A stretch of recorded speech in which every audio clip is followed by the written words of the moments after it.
right.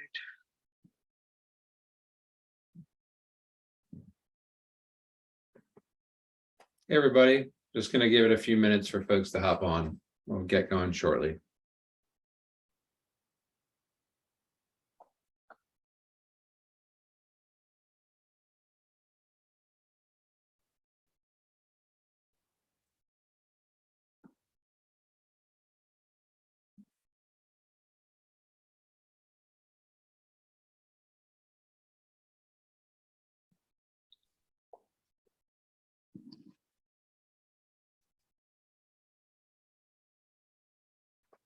All right. Well, thank you, everybody, for joining. We'll go ahead and get started. My name is Benjamin Hoyne. I am the Program Associate for Virginia with Solar United Neighbors, joined by my colleague Sakrit Mishra, who, amongst other things, handles the Go Solar, kind of the back-end work for us here in Virginia, also leads our program work in Washington, D.C., and supports our Maryland work as well. Welcome and thank you very much for joining. Really appreciate having you here on this Monday evening. This is the Solar and Electric Vehicle Charger Co-op information session. We're going to be here for about an hour. We'll be using the chat a whole bunch of Q&A. So if you have questions, feel free to post those in the chat. Sakrit will be monitoring that and I'll take some breaks. And there'll be lots of information and whatnot posted in the chat as well. And certainly have plenty of time for Q&A. So thanks for joining and let's get started. Just a reminder, the webinar is going to be recorded. And so if you want to watch it later or share it with somebody that couldn't join, feel free to do so. So Solar United Neighbors, what is Solar United Neighbors? We are a vendor neutral 501c3 nonprofit. That means we're not affiliated with any solar company, any solar panel manufacturer, or anything of the like. We rely entirely upon community engagement and involvement. We are a national nonprofit. We're in 12 or actually 13, I think, states and territories. We help folks nationwide as well through our solar help desk. You can contact those folks at any point. And then we have staff on the ground. And as I said, I think 13 now states and territories. We just launched Puerto Rico here this summer. We bring people together to address barriers or information, red tape, technology, policy, and so much more, and really strive to represent solar owners and solar consumers, as well as prospective solar owners. We got started in 2007. That is our founder, Anya Schoolman, there in the photo. Anya's son, Walter, on the left, and his friend Diego on the right, saw the film Inconvenient Truth, came home, said, "Mom, we got to go solar." Anya looked into it and they found out it was really challenging and complicated. They were hearing all sorts of different things about panels and permits and costs and whatnot. So they decided to kind of organize their neighborhood and got about 100 folks together to go through the process of going solar. And ultimately 50 homes did go solar in 2007. That was a 2-year process where they went through, again, costs, equipment, taxes, regulations, rules, permits, historic association, all sorts of things. Took them 2 years to figure out how to do this. Well, after that happened, press attention kind of came to Anya and the Mount Pleasant Solar Co-op in Washington, D.C. there. And others wanted to do the same thing and replicate that in their state. So Sun just kind of naturally and organically sprouted from that. First certainly in Virginia and Maryland, as well as the District of Columbia. And as I said, now we're in a dozen states. So we've got staff, about 50 staff across 4 time zones. We run well over 300 co-ops and have members in 50 states. Our impact on the ground, we've helped over 6,000 families. I think these numbers might even be a bit dated. It's probably higher than that. And I know that we've installed more than 54 megawatts because in Virginia, we've helped 1,100 families, 8 megawatts. We actually just are completing a solar co-op in Northern Virginia where that's responsible for just over 1 megawatt itself. So probably 9 or 10 megawatts in Virginia. Additionally, we know that rooftop solar lets communities invest locally, creates good local jobs, and brings control of the energy system within our reach. And we're working towards a new energy system that everyone can participate in one that's fair and equitable. Our theory of change or organizational vision, we help folks go solar. We help them with technology. We help folks join together, whether it's an information session like this. We have resources like our listserv and our Facebook account, and I'll have Sukrit drop those in the chat. We also do a lot of events, social events. We had a happy hour in Arlington back in May. Just recently had one a few weeks back in Richmond to celebrate the closing of that co-op. And then I'm certain we'll be doing one in Hampton Roads probably in the spring, once this co-op is completed. And then we also help folks fight for energy rights. I'm based in Richmond, Sukrit's in Washington, D.C. So I work at the state capitol a whole bunch. We also do federal work and work at state capitals across the country. Again, nonpartisan policy rights. We know that solar energy is free and the government or monopoly utility company should not restrict your access to it. And as more laws get passed, more people then have access to go solar, and this cycle continues.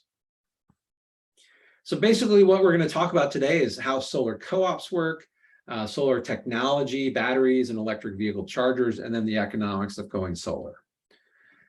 So how the solar co-op works, or what is a solar co-op? It's really a voluntary buying group that leverages discounts. Our job is to give you the tools to make an informed decision. We provide support throughout the process, and it's really important to note that the group has a beginning, an end, and the special pricing that you have access to is available only for a limited time. I do have a co-op guide I'll have Sukrit drop in the chat. Joining the co-op is free and has no obligation, right? You're not obligated to go solar. That would be a contract between you and the solar installer should you choose to go solar. We are a few months into the solar co-op. As you can see, the first couple months we actually started, I think, right around 4th of July. We selected an installer in August. We had a group of your peers, of solar co-op members, selected Convert Solar, who is a Virginia Beach-based solar installer that's been working in Tidewater for, I think, over a decade now, or close to it.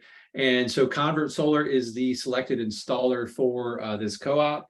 And we're getting towards the end of it. We got just about a month to go before the deadline. I think it's right before Thanksgiving is the last chance to sign up. When you join, we'll screen your roof and invite you to information sessions like this. Also, we're happy to help you review your proposal should you need that assistance, although after this information session, you might be good to go.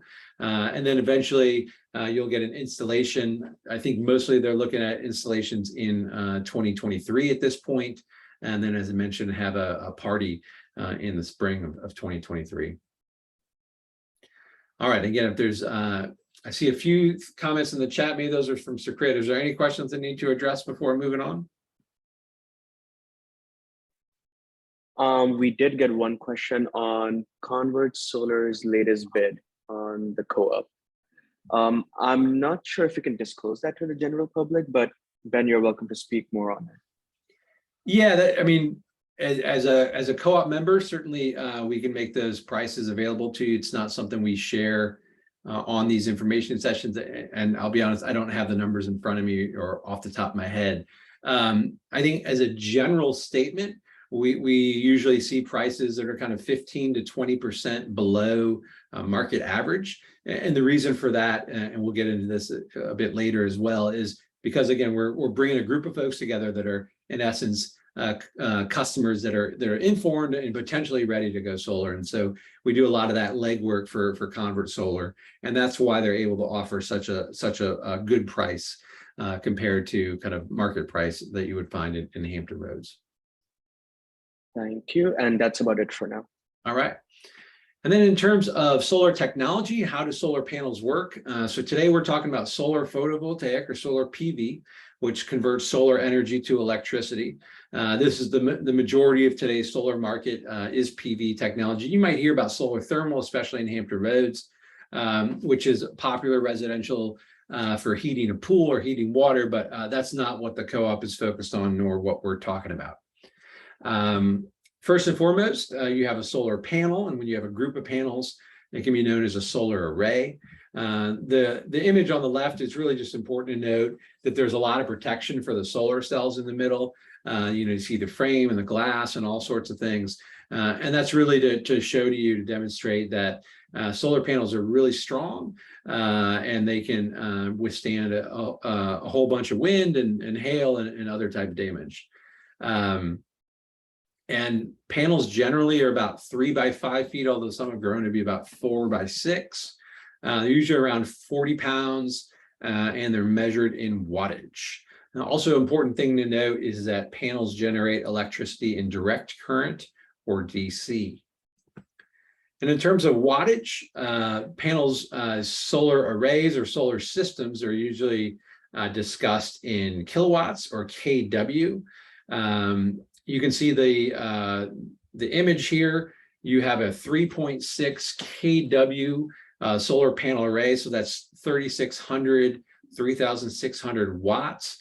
This would be, in this example, 300 watt panels, 12 of them. So it's 3,600 watts or 3.6 kW. An important thing to note, again, is when you're talking about your system, you're talking about it in kW, because that's kind of the maximum output that it can have.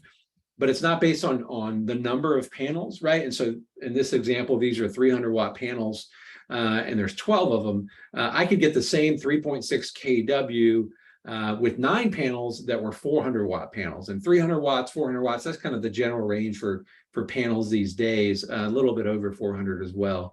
So again, you could have 12 panels at 300 watts, you could have 9 panels at 400 watts, both would get you 3.6 kW. So it's important to know that you're going to, when you get your proposal and when you're talking about solar, you talk about it in terms of kilowatts. And that, again, that's maximum production, not in terms of number of panels. Another important thing to note is kilowatt hours or kWh. This is what you're building, right? So if you're a Dominion customer or A&N or something else, you will receive your electricity bill in kilowatt hours. And that is just the amount of electricity, the amount of kW used over a period of time. Often the average system size, this might be a bit dated. We say 6 to 7. I think it's really up more around 8 at this point, 8 kW.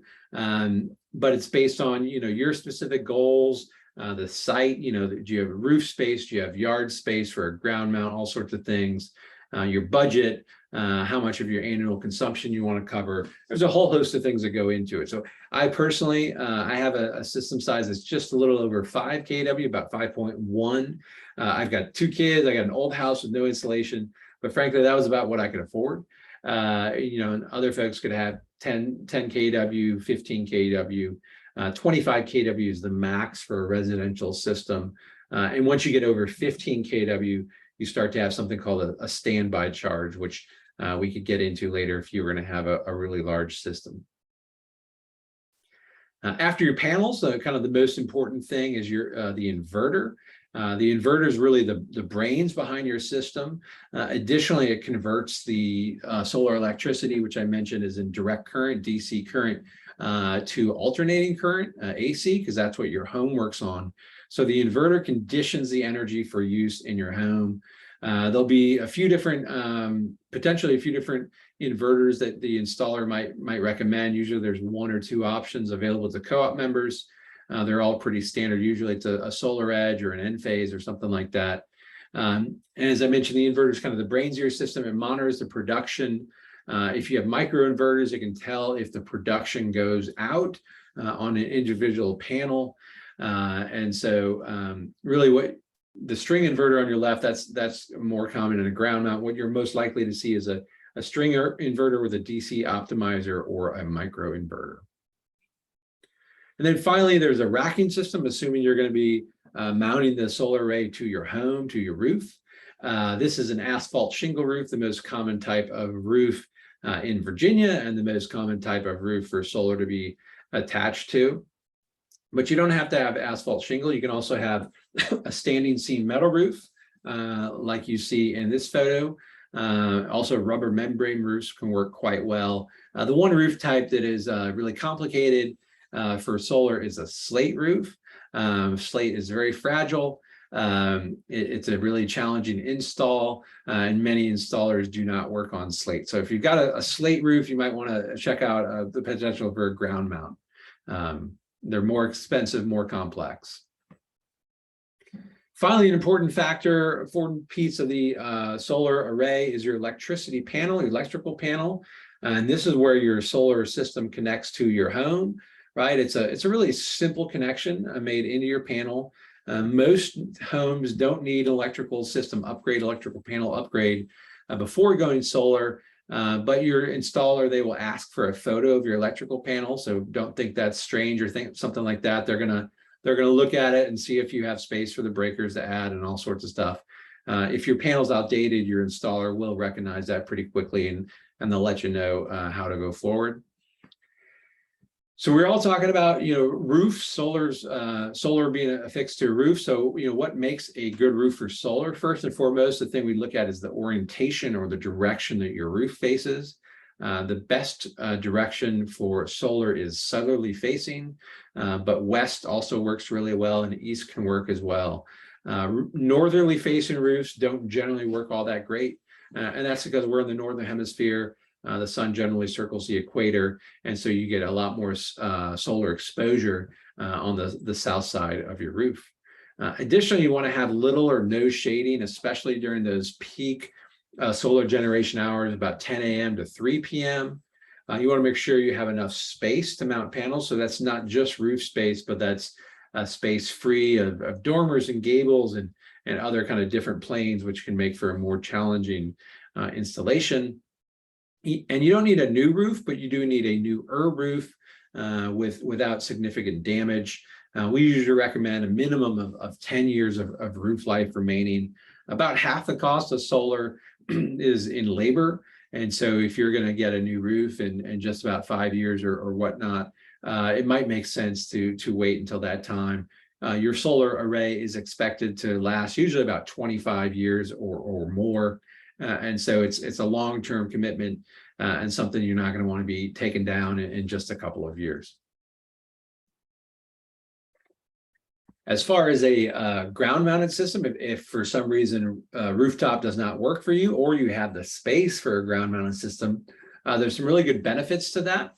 One is you can choose the direction it faces, right? So you can choose to point it south or west or whatnot, depending on the space you have available. And so your ground-mounted system will generate much more production, much more solar electricity.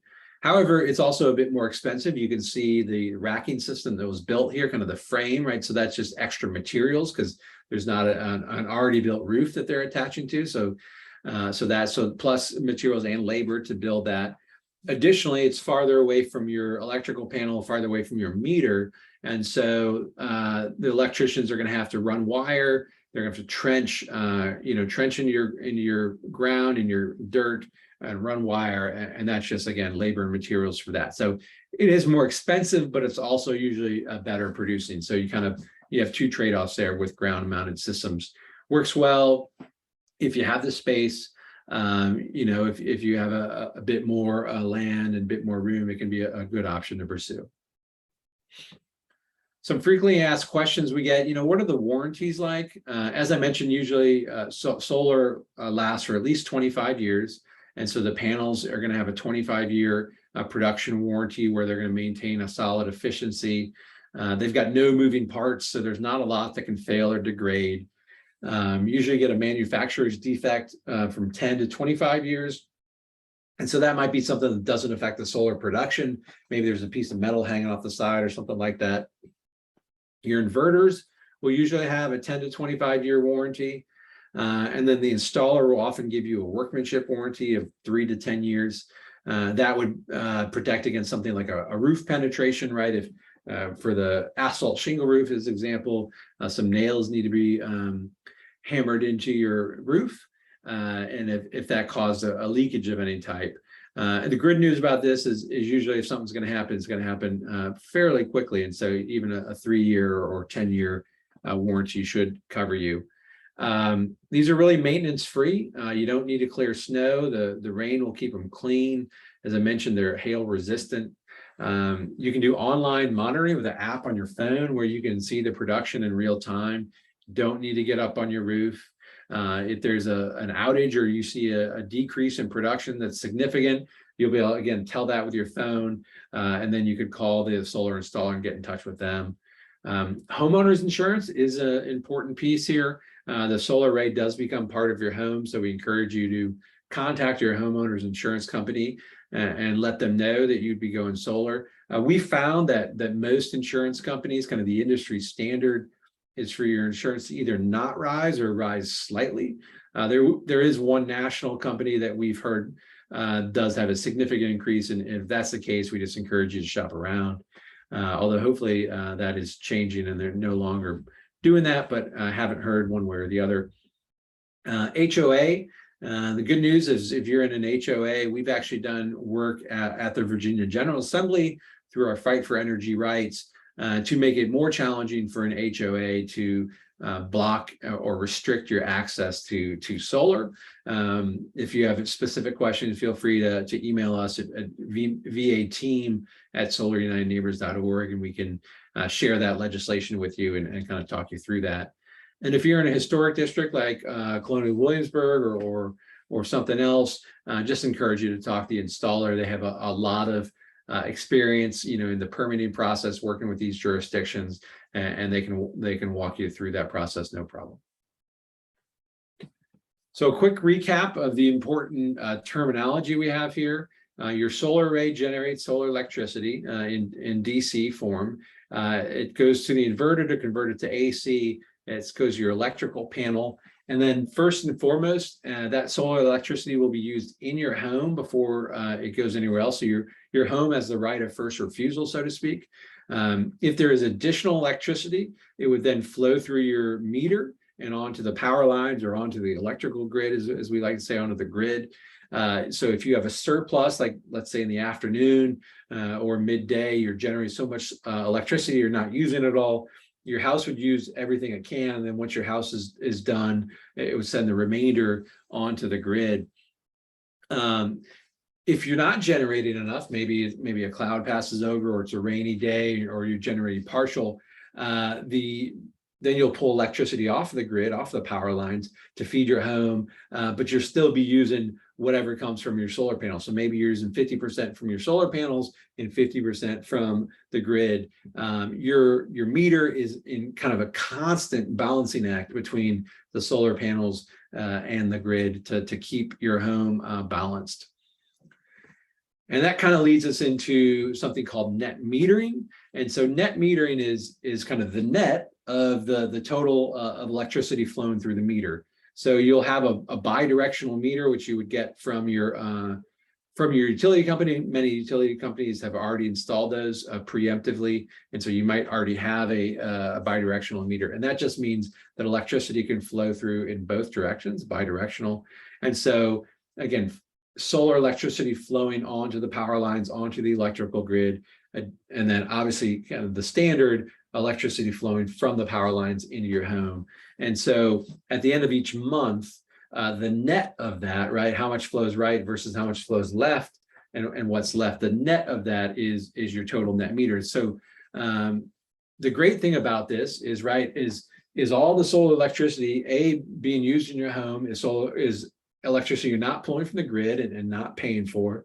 Secondarily, as your solar array is pushing electricity onto the power lines, onto the grid, you are getting a credit, a one-to-one credit for the same price of electricity that you pay for. So it's kind of like the old rollover minutes, so to speak. So as you're pushing electricity onto the grid, that just further diminishes your bill, your electricity bill. So at the end of the month, you see what it looks like, right? So during the day, you might be pushing stuff onto the grid. At nighttime and on rainy days, you're pulling stuff off. And what does it look like at the end of the month? They do it on a month because that's when you get your bill. And then they actually do it on an annual cycle or a yearly cycle because there's seasonal variations, right? In the summer, you might be cranking that air conditioner, whereas in the spring and fall, you're not quite using your heat, not quite using your AC. It's just kind of that Goldilocks temperature. And so you're using a lot less electricity because frankly, your HVAC units are one of your biggest electricity hogs and energy hogs in your home. And so you might find that in the summer, you're using more than you generate, but in the spring and fall, you're generating more than you use. And then in the winter, the days are just shorter. So there's a lower opportunity for solar generation. And maybe that's a wash. And then how does it look at the end of the year? If you have kind of credits, right? If you end, let's say, March or April with a surplus, you carry those over and can use those in the summertime. And then maybe in the fall, you build some more up and then you use those in the wintertime. And so it's on an annual cycle, but a monthly billing period, again, kind of akin to rollover minutes. So hope I explained that well. That is net metering in a nutshell. This is all done for you. It's all your meter takes care of it. It'll be on your bill. But it is a tremendous asset for us to have it here in Virginia. Again, as I mentioned, it's a one-to-one credit. So you are credited the same amount for the electricity you put onto the power poles, onto the grid as you are when you pull off. And that really helps. That it's a critical tool for rooftop solar, getting that fair credit. We do have a net energy metering guide. I'll have Sakrit put that into the chat. I'll take one more slide here and then maybe stop for questions. This is just kind of a really basic example of what net metering might do to your bill. These numbers are just an example. So as I mentioned, maybe you consume a total of 300 kilowatt hours in a month. Your solar array produces 250 kilowatt hours in a month. Doesn't matter what time of day or when you're using that or producing that. And the difference there is obviously 50 kilowatt hours. And so your bill would solely be for those 50 kilowatt hours. And this is really important when we talk about the payback of your system, the return on your investment is that you're saving in essence 250 kilowatt hours times, I think it's about 11.5 cents. From Dominion at least, and so that money factors back into how you pay for your system. There are a couple other charges in Dominion territory. For example, there's a fixed connection charge of $6.58 plus a little bit of tax. So even if you were generating complete solar electricity or enough solar so that you kind of have a net meter of zero, you would still pay $7-8 a month as a connection charge. As I mentioned, the surpluses are carried over from month to month, and it's an annual cycle. And one important note on the annual cycle, it's not based on a January 1st calendar date, whatever your annual cycle is. It's based on your installation date, or actually the date you're given permission to operate or PTO. Doesn't really matter what it is. Mine's November, could be March, could be July, but just know that your annual date is based on that. At the end of that 12-month cycle, generally it will reset. So Dominion doesn't really want you to have surpluses that you carry over for years and years. That's why they don't really want you to build your system much larger than you need. Although you can build it a bit larger than you need. But yeah, in general, we can get more into that, and the net metering guide goes into all that. So I will stop to answer any questions. Or Sakrit, do we have anything in the chat that needs to be addressed? Nothing in the chat. We should be good. Great. Thanks so much. Well, we will keep on moving. All right. So batteries. Batteries is an important thing to consider. Especially to know that when the power goes out, this is counterintuitive. When the power goes out, your solar array will automatically shut down. As I mentioned, your meter is in constant contact with the grid, as are your inverters. And again, counterintuitive, power goes out, your solar system is going to shut down. The reason for that is because if you're generating solar electricity and you're feeding it back onto the grid because you have a surplus, and there's somebody working, a lineman working on that to restore power to your neighbors and you, that person could be electrocuted to be a major safety hazard. So for safety reasons, your solar array will automatically shut down if the power goes out. And then once the power is restored, it'll automatically kick back on. So if you want to have access to electricity, solar electricity, while the power goes out, you need to install batteries. And so what this would do is then the solar array and the batteries would be connected in kind of a closed loop system, an island an island of electricity. We call it off the grid, disconnected from the grid, and that could happen, simultaneously or instantaneously, automatically as well. So that you could have some electrical generation during an outage, right? And so in essence, the batteries would be filled. You could use that solar electricity to use in your home, and then eventually maybe at nighttime the batteries would be depleted, and then during the day they'd fill up with the solar electricity and whatnot. Important to note that you are unlikely to power your entire home's load with your solar panels. Unless you have a really efficient home, or if you're fortunate and the power goes out in the spring or fall when you're not really using your HVAC, etc. Because solar is going to struggle to power your entire home. It's just, unless you have a really large solar system. So usually you can pick and choose some important things, but usually you can't power everything. So you might want to look at batteries if you have frequent outages. Especially if you have some kind of critical load like a well pump or medical equipment or something you really can't live without. That would be a reason to have batteries. Or if you work in emergency or disaster preparedness and you just really need to have Wi-Fi and some lights and a pot of coffee or what have you, then batteries would be a good idea. One of the challenges with batteries is they're very expensive, just about double the cost of your system, somewhere in that ballpark. They're also really complex, lots of things that can fail with them, whatnot, unlike your solar array, which is just pretty straightforward. And then another thing that's not on this list is supply chain challenges. Batteries have been in short supply for the last year or two. They're competing with electric vehicles, competing with grid storage, all sorts of stuff. So it can take 6 to 12 months to get a battery, even if you want one. So but that can be done, certainly can be done as part of the co-op. It might be that you get your solar panels first and your batteries, later in the next year or something like that. And we do have a battery guy. We have an entire webinar on batteries. If you want to spend an hour just digging into batteries, and I'll have Sakrit put that in the chat as well. All right. And then finally, with this co-op, you can also pair it with an electric vehicle charger, an EV charger. We really think of solar as a local fuel. It's really great to go home and kind of plug in and fill up, fill up at the pump, so to speak, the sun pump, whatnot. And we do know that pairing solar with an EV charger is a great way to go. Getting an EV powered by the sun, you can see it's just significantly cheaper than paying with gas, whether that's through solar or even just through the electrical grid. But just some base stuff here about an EV charger. At the co-op, we do offer a level 2 charger, so that where you're going to need a 240 volt outlet. So that's kind of like your dryer charger, or your dryer outlet, I should say, a 240 volt. It can charge up, usually up to 6 times as fast as a standard level 1 charger, just a 120 volt. Usually they've got about a 3-year warranty or somewhere in that range. If you are thinking about getting an EV charger, here's some things to consider. First of all, where are you going to put it? It's going to be indoors, outdoors. You're going to mount it on a wall, or do you need a pedestal? Make sure you have electrical service. This is another thing that's going to be hooked up to your electrical panel. It's going to need space in the panel. Best practice these days is network capability. So you can do system monitoring and things like that.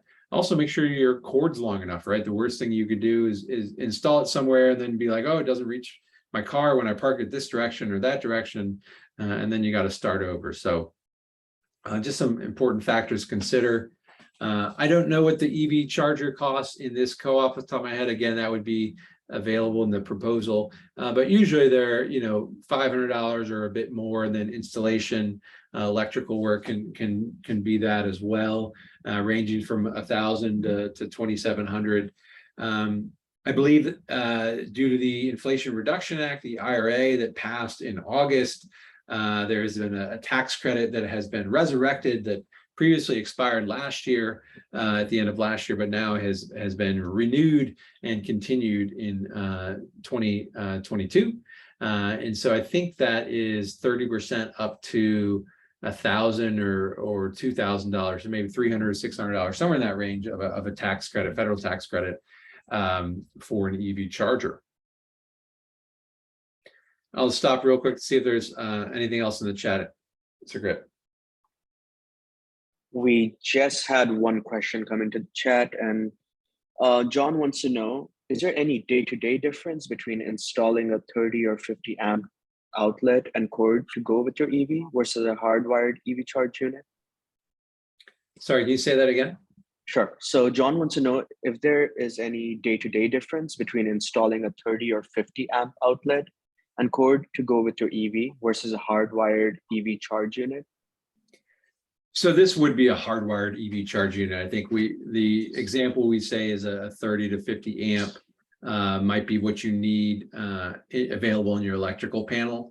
But this is really a level 2 hardwired charger that would be more or less hooked up to your panel, and then electrical conduit run to your garage or wherever you're having your EV charger, and then your wall mounted or pedestal mounted charger. So that's just the example of how much space you might need in the panel, I believe. Awesome. Thank you, Ben. That's it for now. All right. So now finally, we'll get into the economics of solar. Great thing you can see from this graph is how much the costs have dropped significantly from the 1970s. Even from 2010, they've dropped 73%. As we mentioned, solar is a long-term investment, no moving parts, 25-year lifespan. It's also a great way to hedge against rising utility rates, right? The price of the sun never increases.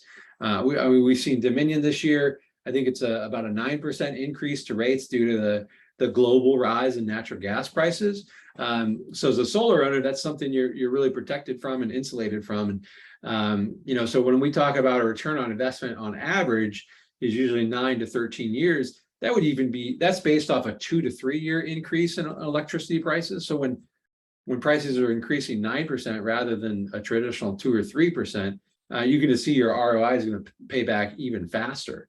If we saw 9% increases year over year, we'd be looking at, I don't know, probably 5 to 7 year ROI or something like that. So, and again, for a 25-year investment, once you've paid your system back 8 to 10 years, what have you, then the last 15 years, you're just generating kind of free electricity, so to speak.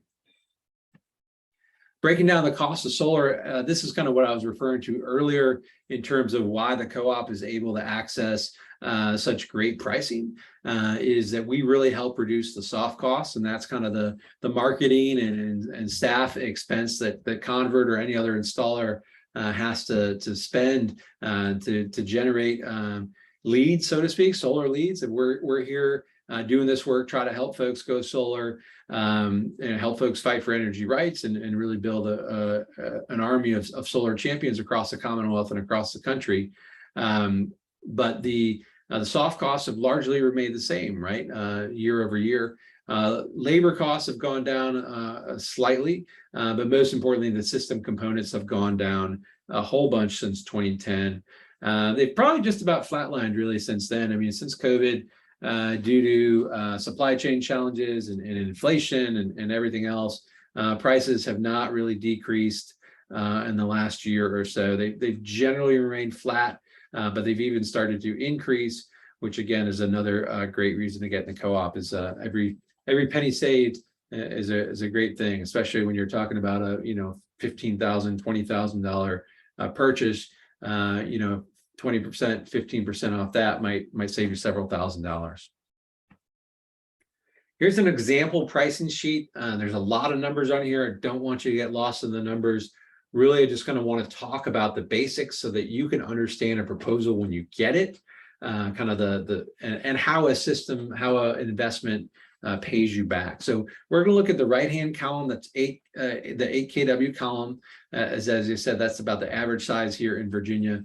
And we'll look at the right-hand column. So this is for a cash purchase. Obviously, if you're going to finance it, which we'll get into it a bit later, it's a bit different. But for a cash purchase, right, we're going to say we have the price listed at 275 a watt. I believe the co-op pricing is somewhere around that, or maybe even a little bit less. But 275 a watt for 8,000 watts or 8 kW is $22,000, right? So that would be the all-in total price, right? It's not like buying a home or buying a car where you got all these adders and all this and that. It's like that is a flat turnkey price, permits done, everything done, 22,000. Then there's a 30% federal tax credit. Important to know a couple things. So one, let's say you got a system. So right now it's almost November. If you signed a contract, you probably would not get installed until 2023, January, February, doesn't matter. Anytime in 2023, the IRS is going to view that as a 2023 purchase. And so you would take that federal tax credit on your 2024 taxes. So if you're getting installed in February, March, you might have to wait a full 12 months to get that 30% federal tax credit, number one. Number two, you have to have the federal tax liability. So in this case, $6,600, right? So if you don't have $6,600 in federal tax liability, you would not be able to claim the full credit. This is not like how much you owe at the end of the year. This is your total tax burden over the year. So it includes salary, payroll deductions, and that sort of stuff throughout the year. But you must have a federal tax liability of $6,600 in this example in order to claim the credit.